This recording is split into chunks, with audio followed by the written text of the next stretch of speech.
نہایت ہی افسوسناک خبر ہے۔ جرمنی کی 2 بار اولمپک چیمپئن رہنے والی سابق بیاتھون کھلاڑی لورا ڈالمائر پاکستان میں کوہ پیمائی کی ایک مہم کے دوران حادثے میں ہلاک ہو گئیں۔ چٹانیں گرنے سے وہ ان کی زد میں آ گئی تھیں۔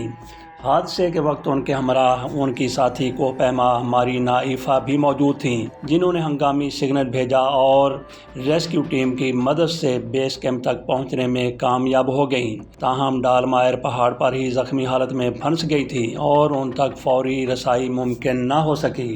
ریسکیو کارروائی کے دوران ان کی لاش بہرحال مل گئی۔ یہ حادثہ 28 جولائی 2025 کو ضلع گانچھے کی ہوشے وادی میں پیش آیا، جب لائلا پیک پر تقریباً 5700 میٹر کی بلندی پر اچانک چٹانیں گر پڑی تھیں۔ پاک فوج کے ہیلی کاپٹر بارش اور تیز ہواؤں کے باعث پرواز نہ کر سکے، جس سے امدادی کارروائیوں میں شدید رکاوٹ کا سامنا کرنا پڑا۔ بدھ 30 جولائی کی صبح بالآخر 2 بین الاقوامی ٹیموں نے امدادی مشن کا آغاز کیا۔ ان ٹیموں میں 3 امریکی اور 1 جرمن کوہ پیماؤں سمیت 4 غیر ملکی کوہ پیما اور 2 مقامی پورٹرز بھی شامل تھے۔ کہا جاتا ہے کہ لورا کی زندگی بچ جانے کی امید 50-50 تھی، لیکن یہ بھی امکان تھا کہ آکسیجن کی دستیابی کی صورت میں زخمی کوہ پیما کئی دن تک زندہ رہ سکتے ہیں۔ لورا ڈالمائر کون تھیں؟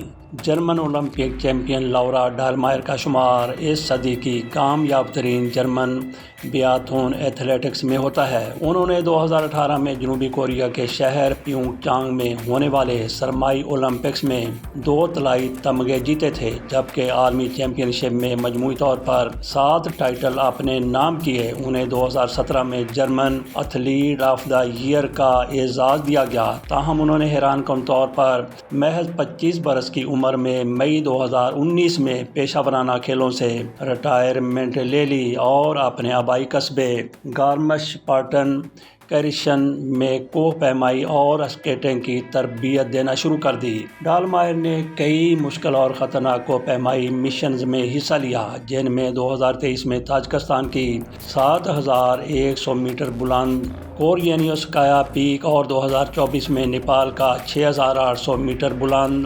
امادابام شامل ہیں، جسے انہوں نے خواتین کوہ پیماؤں میں ریکارڈ وقت میں سر کیا تھا۔ وہ جون کے آخر سے شمالی پاکستان میں موجود تھی اور 8 جولائی کو 6200 میٹر بلند گریٹ ٹرینگو ٹاور کامیابی سے سر کیا تھا۔ ماہرین اسے تجربہ کار اور خطرات سے باخبر کوہ پیما قرار دیتے ہیں۔ ان کا اپنی موت میں کسی قسم کا بھی کوئی دوش، کوئی قصور نہیں۔ یہ تو اچانک چٹانیں گریں جو ان کے سر پر آ لگیں اور وہ زندگی کی بازی ہار گئیں۔